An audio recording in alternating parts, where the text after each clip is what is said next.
Bismillahirrahmanirrahim. Assalamualaikum warahmatullahi wabarakatuh. Alhamdulillahi rabbil alamin. Wassalatu wassalamu ala ashrafil anbiya'i wal mursalin. Wa ala alihi wa ashabihi rasulillahi ajma'in. Ashhadu an la ilaha illallah wahdahu la syarikalah. Wa ashhadu anna Muhammadan abduhu wa rasuluhu alladzi la nabiyya ba'dah. Subhanaka la ilma lana illa ma 'allamtana innaka antal alimul hakim wa tub 'alaina innaka antat tawwabur rahim. Allahumma inna nas'aluka al-huda wat tuqa wal 'afafa wal ghina. La ilaha illa anta subhanaka inna kunna minadh dhalimin. Amma ba'd, ikhwatal iman hafizakumullah.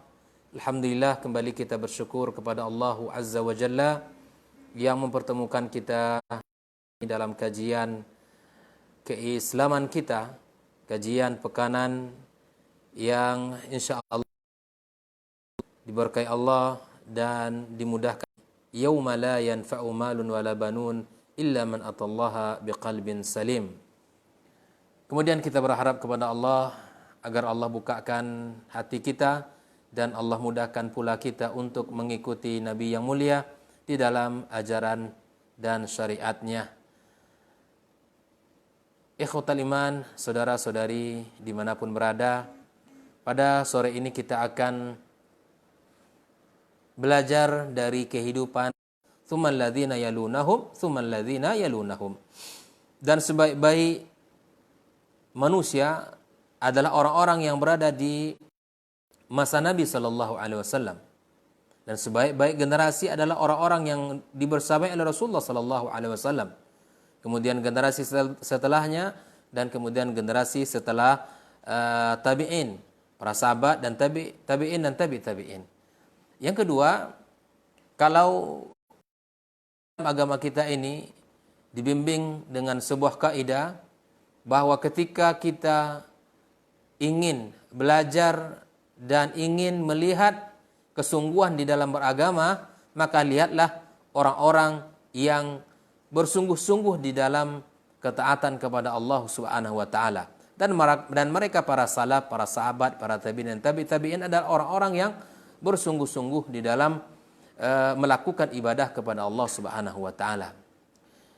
Dan agar kita bisa merasakan kebesaran dan agar kita merasakan kesungguhan, agar kita bisa merasakan kehebatan mereka, sekaligus menjadi evaluasi bagi kita bersama bagaimana pula ternyata kita jauh yang diharapkan, jauh kesungguhannya dari mereka, jauh ketaatannya dari mereka. Oleh itu sebagai bekal bagi kita kaum muslimin, kaum muslimat untuk memasuki bulan suci Ramadan, maka pantas bagi kita untuk berkaca dari kehidupan para salaf dan sangat layak bagi kita untuk memotret kehidupan para salaf sehingga bisa kita mencontoh dan menteladani mereka di dalam mengisi hari dan waktu-waktu yang akan kita lewati selama bulan suci Ramadan nantinya. Mudah-mudahan Allah Azza wa Jalla menyampaikan kita kepada bulan mulia tersebut dan memberikan kepada kita kesempatan untuk menikmati indahnya aroma ibadah dan indahnya kekhusyuan dan ketadaruan kepada Allah di bulan mulia tersebut. Saudara-saudari ikhwatal iman, kaum muslimin, kaum muslimat rahimakumullah. Kalau kita lihat di dalam menyikapi orang-orang ketika memasuki bulan suci Ramadan, maka jika boleh kita bagi menjadi 3 bagian. Yang pertama adalah orang-orang yang al-mukhlisin, orang-orang al-muktsirina bi ta'at, orang-orang yang betul-betul sungguh-sungguh, orang-orang yang mempersiapkan diri di dalam bulan suci Ramadan dan memperbanyak ketaatan kepadanya. Inilah orang-orang yang fastabiqul khairat, orang-orang yang terus berlomba, orang-orang yang gembira menyambut bulan Ramadan dengan mengisi hari-hari tersebut dengan ketaatan kepada Allah Subhanahu wa taala. Orang-orang muksirin, Itu orang-orang yang memenuhi hari mereka dengan ibadah kepada Allah, yang mengisi hari-hari mereka dengan amal ibadah kepada Allah Subhanahu wa taala. Yang kedua, orang-orang yang al-muqillina fi ibadatillah, yaitu orang-orang yang sedikit di dalam ketaatan kepada Allah Subhanahu wa taala. Wa minan nasi ma la yakhtalif Ramadan indahu min ghairi Ramadan. Seakan-akan tidak ada perbedaan. Ketika bulan Ramadan tamu yang mulia ini datang, tidak ada perbedaan kondisinya di bulan suci Ramadan jika dibandingkan dengan bulan-bulan selain bulan suci Ramadan.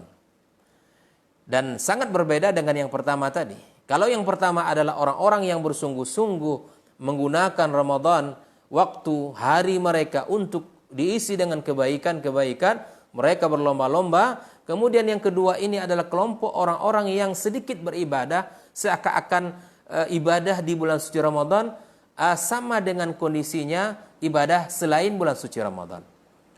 Dan yang ketiga adalah orang-orang yang mempersiapkan diri mereka. Ini disebut dengan orang-orang yang merugi sekali. Al-miskin, itu orang-orang yang dikasihan sekali.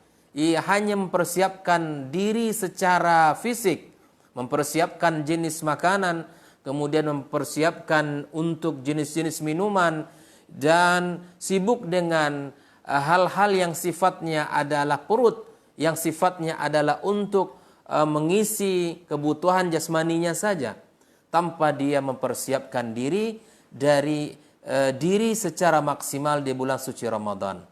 Yang dipersiapkan bukan ketaatan, yang dipersiapkan bukan memperbanyak tilawah, yang dipersiapkan bukan memperbanyak qiyam, namun yang dipersiapkan adalah keperluan-keperluan yang sifatnya adalah kebutuhan jasmani.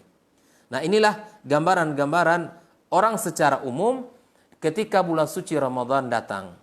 Dan Ramadan kali ini tentu akan terasa berbeda jika kita bandingkan dengan Ramadan-Ramadan yang pernah kita lewati. Kalau hari-hari biasa sudah kita rasakan aroma betapa banyaknya pedagang-pedagang dadakan, pedagang-pedagang yang mencari keuntungan dunia, dan tentunya ini bukanlah hal yang tercela, namun sungguh sangat disayangkan ketika Allah Subhanahu wa taala mendatangkan musim-musim kebaikan kepada kita, namun kita tidak memaksimalkan diri untuk berdagang dengan Allah Subhanahu wa taala. Kita tidak mempersiapkan diri dengan sungguh-sungguh untuk mencari ganjaran yang besar di sisi Allah. Tidak mempersiapkan diri untuk menjemput ampunan dan ridha Allah Subhanahu wa taala.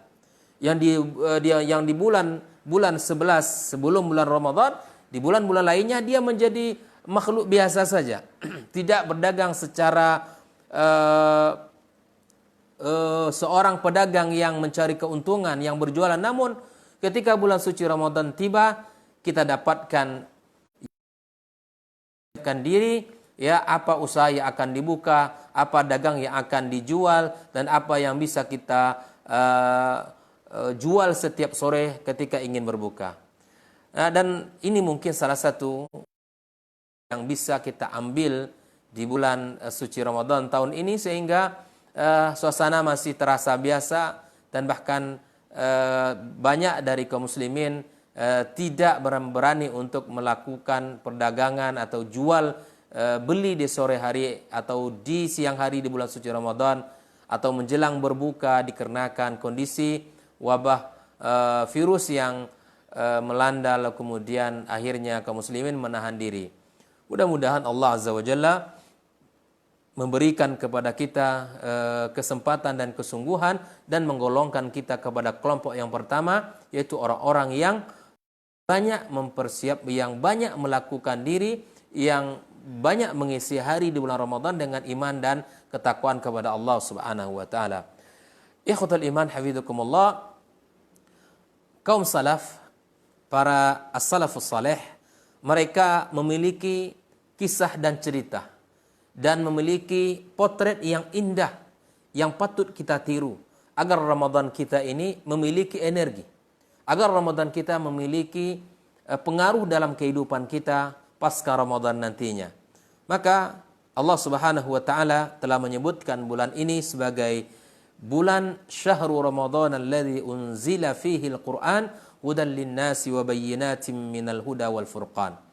Allah telah menurunkan di bulan Ramadan ini Al-Qur'anul Karim sebagai petunjuk bagi kita dan penjelas bagi kita dan pembeda bagi kita. Inilah 3 hal yang Allah sebutkan di antara fungsi Al-Quran. Yang pertama adalah sebagai petunjuk. Ketika kita membaca nanti, maka hendaknya kita bisa mengambil petunjuk-petunjuk Al-Quran tersebut. Kemudian Allah, mari kita melihat potret kehidupan para salaf dan mari kita lihat bagaimana mereka menghabiskan waktu-waktu untuk kebaikan dan bagaimana antara Ramadan dengan selain bulan Ramadan. Di luar bulan suci Ramadan mereka memiliki kesungguhan sebagaimana yang para ulama dalam kitab-kitab mereka. Dan apalagi di bulan suci Ramadan yang mana mereka mengetahui dengan ilmu bahwa Ramadan merupakan bulan yang sangat dimuliakan Allah dan Ramadan memiliki keistimewaan-keistimewaan yang sungguh luar biasa.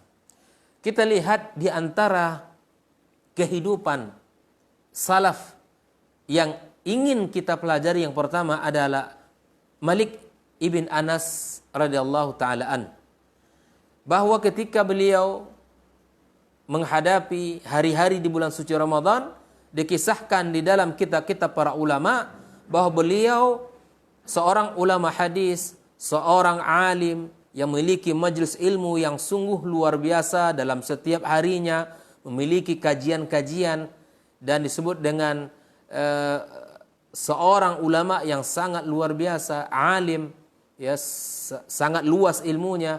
Bahkan ketika Imam Malik berada di Madinah, tak satu pun ulama lain yang sanggup berfatwa karena kedalaman, karena luasnya ilmu beliau. Nah, apa yang dicontohkan oleh Imam Malik di dalam bulan suci Ramadan kepada kita? Kesungguhan beliau untuk kembali kepada Al-Quran. Alladzi la tanqati durusu fi masjid Nabi sallallahu alaihi wasallam, di mana sehari-harinya di luar bulan suci Ramadan bahwa durus beliau, kajian-kajian keilmuan beliau tidak pernah terputus di masjid Nabi. Namun ketika Ramadan tiba, beliau menghentikan kajian tersebut dan berpindah kepada satu ibadah yang luar biasa, yaitu yanshaghilu bisyahril Qur'anil Karim bitilawatihi. Beliau meninggalkan kajian-kajian hadisnya dan berpindah kepada baca dan mentadaburi Al-Quranul Karim. Beliau memfokuskan diri untuk membaca Al-Quranul Karim, untuk menelaah Al-Quranul Karim dan untuk mempelajarinya. Padahal yang dibaca oleh beliau adalah hadis Nabi SAW. Tapi karena Ramadan tiba sebagai bulan Al-Quran, beliau hentikan kajian tersebut dan dia menyibukkan diri dengan Al-Quranul Karim. Oleh itu, inilah tauladan yang mesti kita contoh. Inilah potret salaf yang mesti kita pelajari dan mesti kita tiru. Agar kita tahu bagaimana Ramadan ini di hadapan mata mereka. Bagaimana Ramadan ini dalam kehidupan mereka. Ternyata seorang ulama yang alim, seorang ulama yang luas ilmunya, yang hari-harinya mempelajari hadis Nabi SAW, maka karena bulan Ramadan tiba, beliau menghentikan kajian tersebut dan masuk kepada kesibukan di dalam membaca dan mentadaburi Al-Quranul Karim. Sufyan ats-Tsauri rahimallahu ta'ala, idza dakhala Ramadan taraka jami'al ibadat wa aqbala ala qira'atil Quran.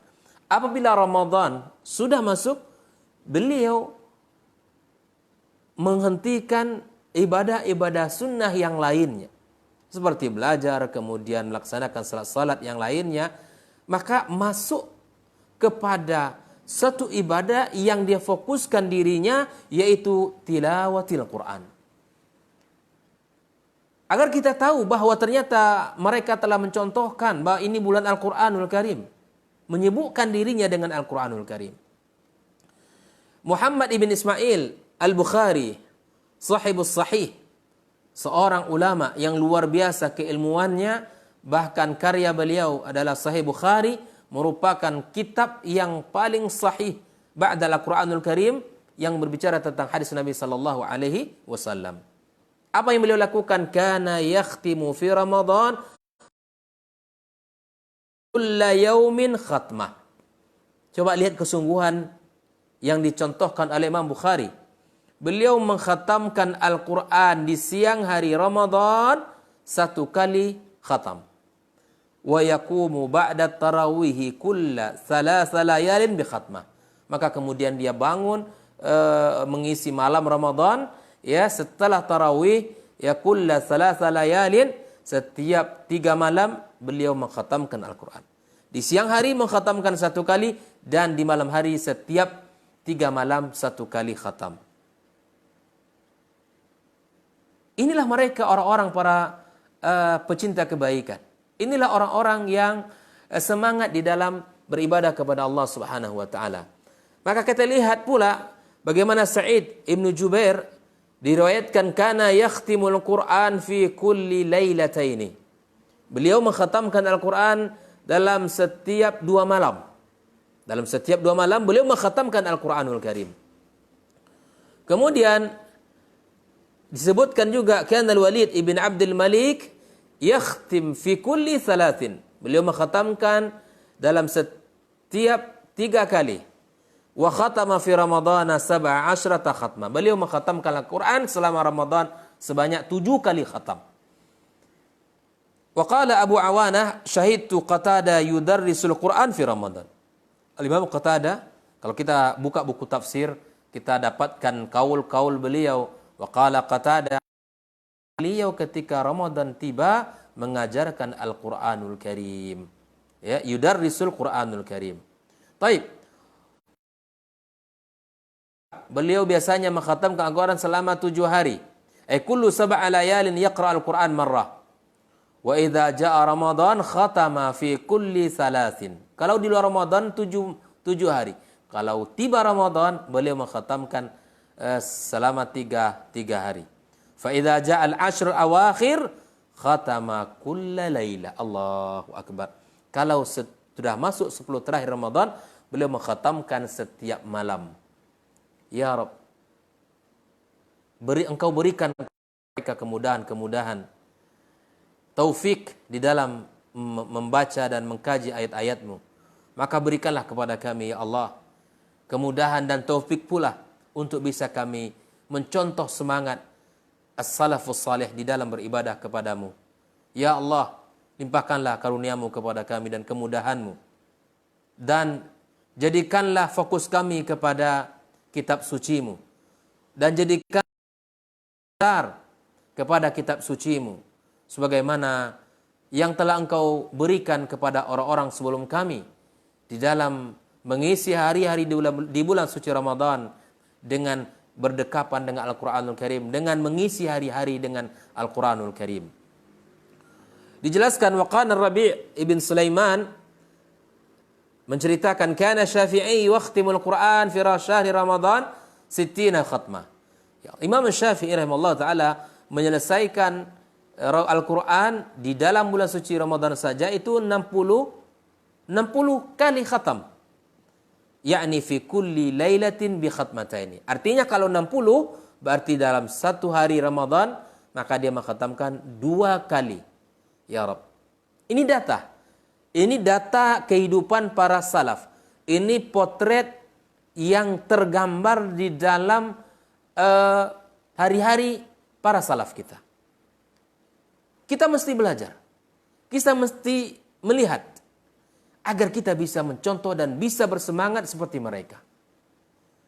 Maka pertanyaannya, ikhwatal iman hafizakumullah, aina nahnu min haula'i ya ibadallah? Di manakah posisi kita jika kita bandingkan dengan mereka-mereka yang telah kita sebutkan tadi? Mari kita lihat lagi kisah-kisah yang lain.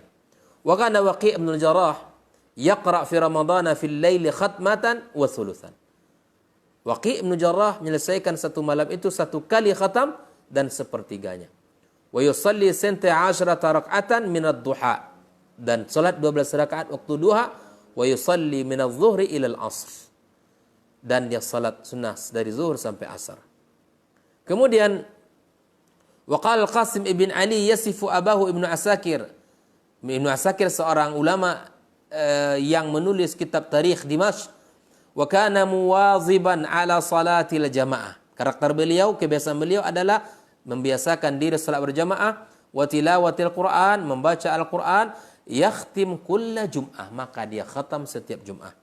Au yakhtim fi Ramadan kulla yaum, dan bahkan mengkhatamkan dalam bulan suci Ramadan satu kali khatmah.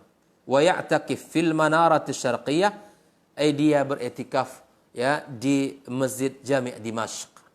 Inilah yang dilakukan oleh Waqi' bin Jarrah ya, rahimallahu taala. Mungkin ada di antara kita yang bertanya-tanya, ya, apakah boleh bagi kita mengkhatamkan Al-Quran ya kurang dari 3 hari? Misalnya tadi kita dapatkan satu malam ada yang 2 kali, satu malam ada yang 1 kali dan seterusnya. Bagaimanakah hukum sesungguhnya ya terhadap orang-orang yang membaca Al-Quran dan mengkhatamkannya kurang dari 3 hari? Bukankah di sana ada anjuran bagi kita hadirin hadirat agar kita bisa memahami apa yang kita baca? Bukankah di sana ada perintah Allah agar kita mentadaburi ayat? Namun apakah mereka yang mengkhatamkan 1 kali di dalam 1 malam, bahkan 2 kali dalam 1 malam, apakah mereka ini tidak termasuk kepada orang-orang yang tidak menjalankan perintah Allah? Karena di antara hak Al-Quranul Karim itu tidak hanya dibaca namun ditadaburi dan dipahami maknanya. Maka ada sebuah penjelasan dari ulama Ibnu Rajab Al-Hambali. Ibnu Rajab beliau mengatakan wa innama waradan nahyu an qiraatil Qur'an fi aqalli min 3. Sesungguhnya ya larangan terhadap menakhatamkan Al-Quran kurang dari 3 hari itu alal mudawamati ala dzalik. Itu orang yang terus menerusnya menjadikan sebuah rutinitas bahwa sebelum 3 hari selesai, sebelum 3 hari selesai. Aisyah umruhu kullahu yaqra al-Quran fi aqal min 3. Maka dia menjalani kehidupannya seluruh usianya mengkhatamkan Al-Quran kurang dari 3 hari. Inilah yang dimaksud oleh Allah Subhanahu wa taala bahwa orang-orang yang hari-harinya dalam kehidupannya sepanjang usianya mengkhatamkan Al-Qur'an kurang dari 3 hari.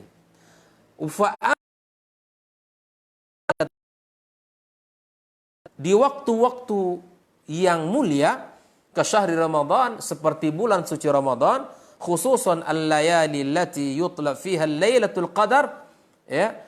Ubil khusus di malam-malam seperti malam Lailatul Qadar atau fil amakin al-mufaddalah, atau di tempat-tempat yang dimuliakan pula, ke Makkah seperti berada di kota Mekah ya, liman dakhalaha min ghairi ahliha, bagi orang yang datang ke kota suci Mekah ya, fayustahabbul iktsaru fiyah min tilawatil Qur'an, maka ini dianjurkan baginya untuk memperbanyak membaca Al-Qur'anul Karim. Igtinaman lizzamani wal makan, dalam rangka kita memanfaatkan momen, waktu dan tempat tersebut. Wa hadza qaul Imam Ahmad wa Ishaq wa ghairuhuma minal a'immah wa alaihi yadullu amal ghairihim, dan ini ditunjukkan oleh amal sebagian mereka. Inilah bahwa larangan bagi orang-orang yang mengkhatamkan Al-Quran kurang 3 hari itu kalau itu menjadi sebuah rutinitas kehidupannya sepanjang usia. Namun ketika bulan-bulan mulia seperti bulan Ramadan ini sangat dianjurkan untuk memanfaatkan waktu tersebut agar bisa kita menyelesaikan Al-Quranul Karim. Ikhwatal iman hafizakumullah.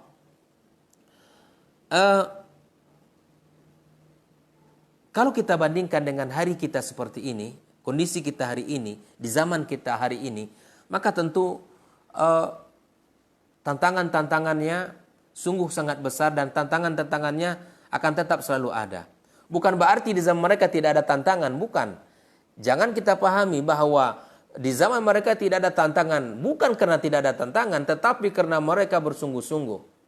Dan di zaman kita hari ini tantangan juga ada, namun tentu bentuk dan kondisinya berbeda. Maka apa yang menjadi kata kunci sehingga kita mampu dan sehingga kita bisa memanfaatkan hari-hari kita dengan sebaik-baiknya?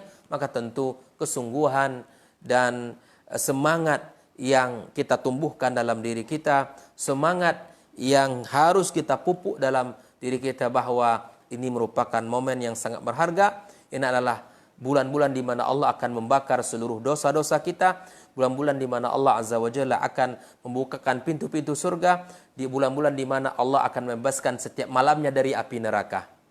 Maka kita ingat bulan suci Ramadan ini betapa banyak keutamaan-keutamaan dan pahala-pahala yang Allah sediakan untuk orang-orang yang bersungguh-sungguh. Itu ikhwatal iman hafizakumullah. Kita lihat pula bagaimana Ibnu Umar radhiyallahu taala anhu berpuasa, ya. Dalam kehidupannya dia senantiasa berpuasa, wala yuftiru illa ma'al masakin, wala yuftir illa ma'al masakin. Ini contoh indah dari kehidupan Ibnu Umar radhiyallahu taala anhu.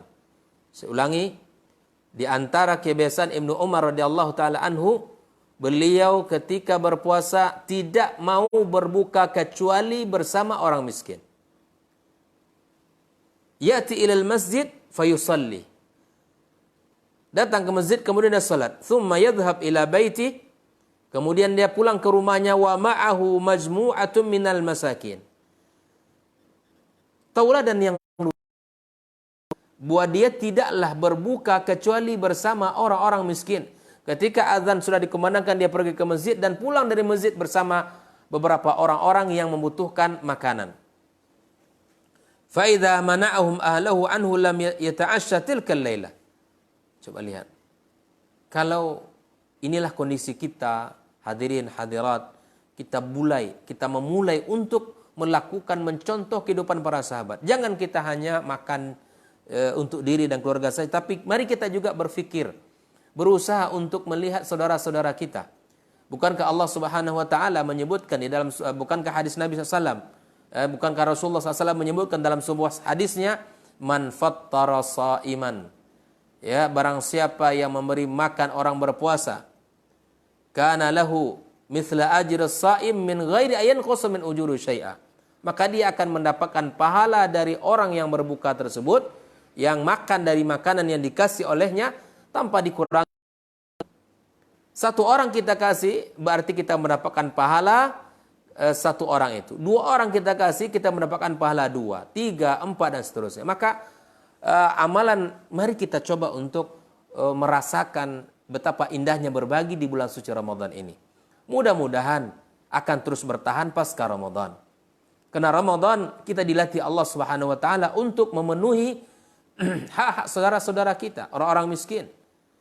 Di mana Allah Subhanahu wa taala menyebutkan di antara hak orang-orang miskin bahwa ketika orang-orang yang tidak mampu berpuasa di bulan suci Ramadan dikenakan sakit ataupun safar misalnya, maka dia hendaklah membayar fidyah kepada orang-orang yang tidak mampu untuk mengganti puasa yang telah dibatalkannya di bulan suci Ramadan, maka hendaklah dia membayar fidyah.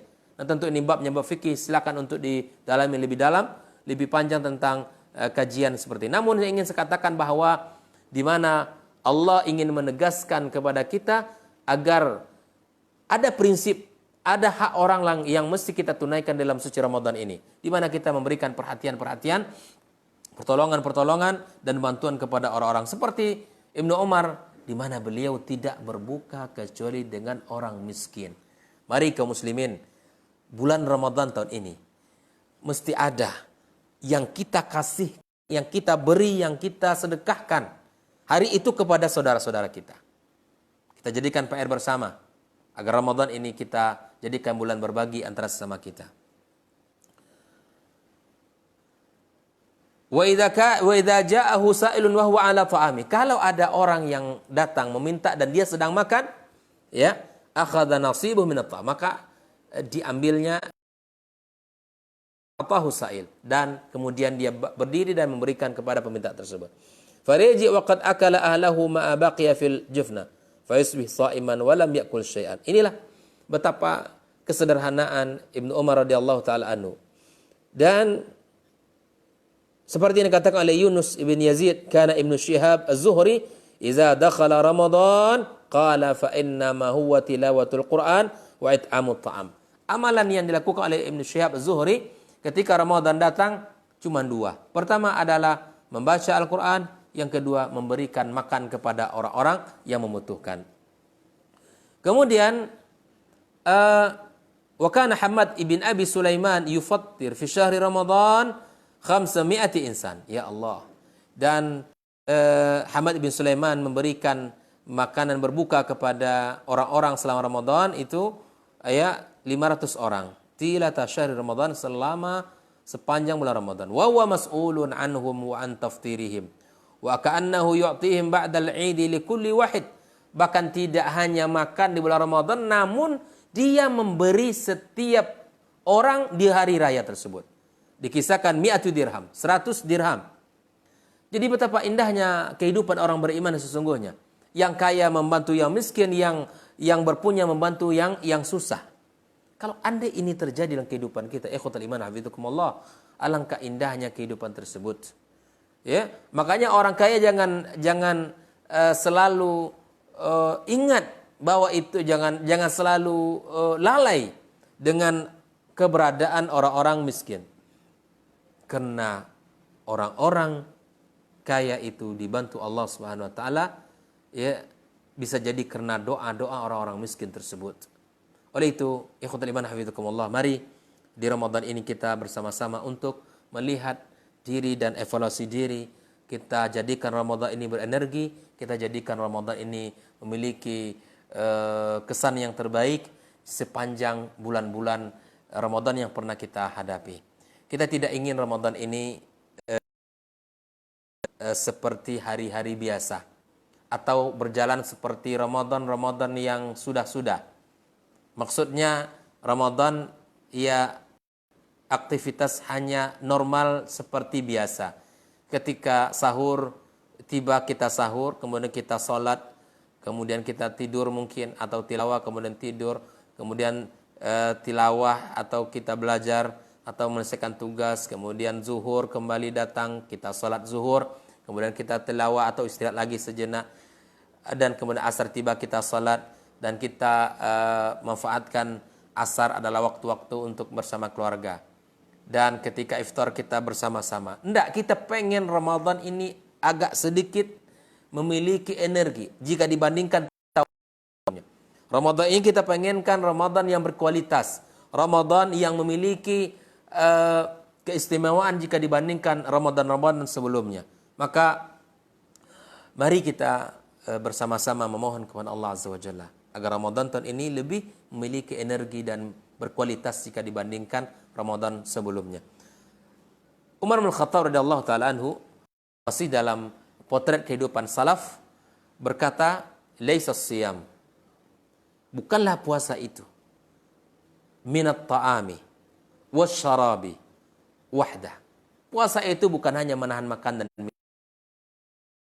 Al-kadzib wal batil wal lagwi wal halif. Tetapi puasa yang sesungguhnya adalah orang-orang yang menahan diri dari berbohong, dari kebatilan-kebatilan, dari kata-kata yang tidak bermanfaat. Sumpah. Ini Ramadan, bulan yang penuh dengan kesungguhan dan bulan yang berjalan dengan kebaikan. Makanya kata Mujahid, qala khaslatani man hafizahuma salima lahu saumu. Ini kunci kata Mujahid. Ada dua hal yang jika terjaga dari dua ini, maka puasanya selamat. Yang pertama adalah al-ghibatu, yang kedua adalah al-kadzib. Orang yang selamat dari ghibah, orang yang selamat dari dusta, maka puasanya berkualitas. Kalau ingin puasa kita berkualitas, maka tahan lisan dari ghibah, tahan lisan dari berbohong. Sibukkan diri dengan Al-Quran, sibukkan diri dengan zikir, sibukkan diri dengan amal saleh, sibukkan diri dengan ketaatan. Jauhkan segala perkara yang sia-sia. Insya Allah Ramadan kita akan berenergi dan memiliki pengaruh pasca Ramadan. Ikhwatul iman hafizakumullah. Nah, apa yang mesti kita ucapkan di bulan-bulan Ramadan ini? Ya, di antaranya adalah ungkapan-ungkapan ya seperti yang dikatakan oleh Umar bin Khattab radhiyallahu dan bimutahhirina minadz-dzunub. Selamat datang ya kepada bulan yang akan mensucikan kami dari dosa. Ya. Kemudian Ali bin Abi Thalib juga berkata, "Man kana hammuhu ma yadkhul ila jawfihi kanat qimatuhu ma yakhruj minhu." Kalau yang dipikirkan olehnya adalah apa yang masuk ke dalam perutnya, maka nilai seseorang itu hanya sekedar apa yang keluar pula dari perutnya. Coba lihat, amati baik-baik perkataan Ali bin Abi Thalib ini. Kalau orang hanya yang memikirkan apa yang masuk ke dalam perutnya, maka nilai dia tak lebih tak kurang dari apa yang keluar dari perutnya. Inilah semangat yang dibangun oleh para sahabat. Motivasi yang sangat luar biasa agar kita menjadi orang-orang hebat. Orang-orang yang tidak hanya memikirkan perut, yang tidak hanya memikirkan makan jenis minuman dan lain sebagainya. Makan minuman itu jadikanlah hal yang biasa saja dalam bulan Ramadan. Tidak kita jadikan hal yang istimewa. Yang istimewa itu ibadah. Yang istimewa itu adalah kitabullah. Yang istimewa itu adalah zikir, doa, dan istighfar. Itu istimewa. Kalau para sahabat Nabi, ya, kalau Nabi SAW saja telah dijamin surganya, telah dijamin ampunan baginya, dan para sahabat Nabi SAW telah dijamin ridho Allah, dan mereka dijamin masuk surga, mempersiapkan diri, berbekal diri, bersungguh-sungguh. Apatah lagi kita yang tidak ada jaminan dosa diampunkan, yang tidak ada jaminan masuk surga. Amal kita tidak maksimal, persiapan kita tidak matang, dan ketaatan kita sedikit. Maka mari kita bersama-sama ikhwatal iman hafidzukumullah untuk mengevaluasi dan bersama-sama mempersiapkan diri agar seperti orang-orang yang telah diceritakan di dalam riwayat-riwayat mereka, orang-orang hebat, orang-orang pemberani, orang-orang luar biasa, sehingga Ramadan mereka menjadi Ramadan yang memiliki hati yang suci dan mengantarkan diri kepada ketakwaan serta mengantarkan diri kepada orang-orang yang disebut oleh Allah Subhanahu wa taala la'allakum tattaqun, ya, la'allakum tattaqun. Ikhwatul iman hafizakumullah, mudah-mudahan menjadi bekal bagi kita bersama dan menjadi persiapan bagi kita agar kita bisa melihat, mengukur sejauh mana timbangan kita apakah kepada kebaikan, semangat, atau